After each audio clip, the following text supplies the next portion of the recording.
Le chef de l'État a décrété 3 jours de deuil national suite à l'incendie qui s'était produit à Médina Gounass, faisant 29 morts et plusieurs blessés. Ainsi, le drapeau national du Sénégal sera en berne jusqu'à jeudi.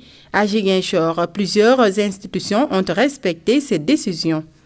À la suite du Dakar de Médina Gounass, il y a eu un incendie qui a ravagé pas mal de cases et ensuite faisant beaucoup de morts, au moins une trentaine, et beaucoup de blessés. Alors après cela, le président de la République a décidé de faire observer un deuil national pour 3 jours. Nous saluons véritablement cette décision du président de la République du Sénégal parce que c'était un coup dur. Perdre des citoyens qui sont allés à la retraite spirituelle, c'est véritablement un coup dur.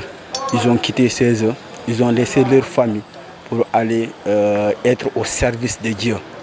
Et malheureusement, ils ont perdu la vie d'une manière atroce. Et la décision la meilleure, je pense que c'est celle que le président de la République vient de prendre. Selon les personnes interrogées, ces décisions du chef de l'État ne concernent pas seulement les institutions. Tous les Sénégalais doivent se sentir concernés par cette tragédie. Médina Gounass, c'est un milieu religieux. Et chaque année, on organise une semaine, au moins une semaine de prière.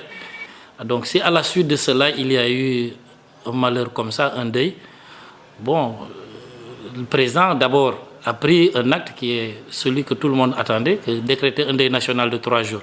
Maintenant, à nous, la population, de se sentir concernée et voir comment compétir d'une manière ou d'une autre, soit par des prières, organiser des prières dans les mosquées, dans les églises, bon, ou bien, je ne sais pas, peut-être personnellement que les gens se recueillent.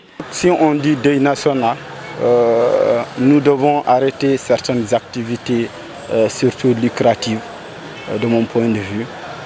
Mais aussi avoir une pensée pieuse à ces disparus. Pour le moment, toute activité folklorique est interdite sur toute l'étendue du territoire national. Maintenant, reste à savoir si tout le monde est au courant de cette décision. La paix semble désormais être une réalité en Casamance, car depuis quelques années, l'accalmie a épousé les contours d'une stabilité réelle. Reste maintenant un autre défi à relever, la consolidation de la paix. Une dynamique dans laquelle les prières peuvent avoir un rôle essentiel à jouer. À Bignona, des initiatives se multiplient pour accompagner cette paix. Un mouvement dans lequel se lissent parfaitement les daïras. Ce fut le cas le week-end dernier avec un gamou et une cérémonie officielle dédiée à la paix dans cette partie sud du Sénégal. Un événement qui a nécessité le déplacement à Bignona de Oustas Alioune Diagne. Le guide religieux était dans la capitale du Fogni pour passer le message de la Tidjania et de son nouveau guide Serigne Abdou Aziz Sy Al Amine. Une confrérie qui a toujours accompagné les efforts de paix en Casamance à travers surtout des prières.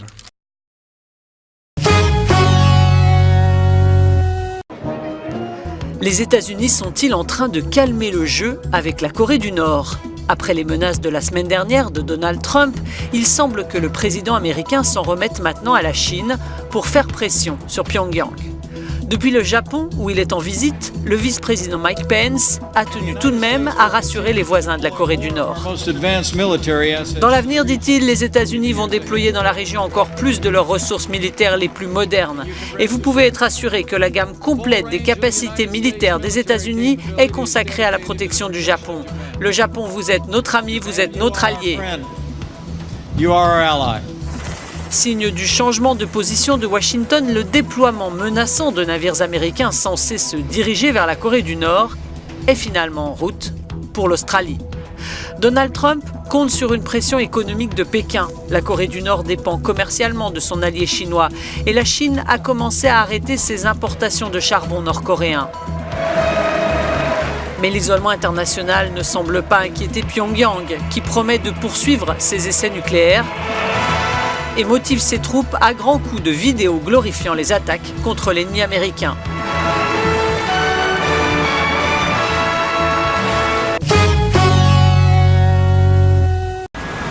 En France, un attentat aurait été déjoué mardi matin, 5 jours avant le premier tour de l'élection présidentielle. 2 hommes ont été arrêtés à Marseille par la DGSI et le RAID.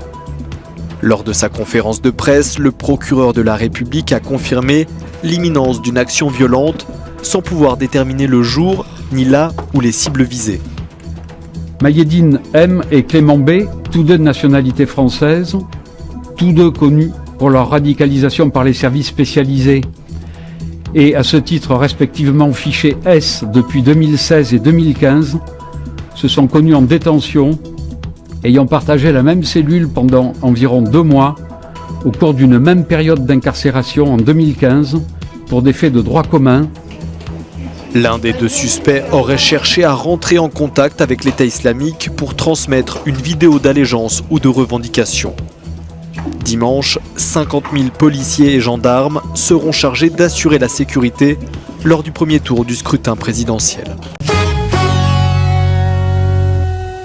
En annonçant mardi la tenue d'élections législatives anticipées en juin prochain, Theresa May a pris de court les électeurs britanniques, et notamment les londoniens, qui avaient largement voté pour le maintien du Royaume-Uni dans l'Union européenne.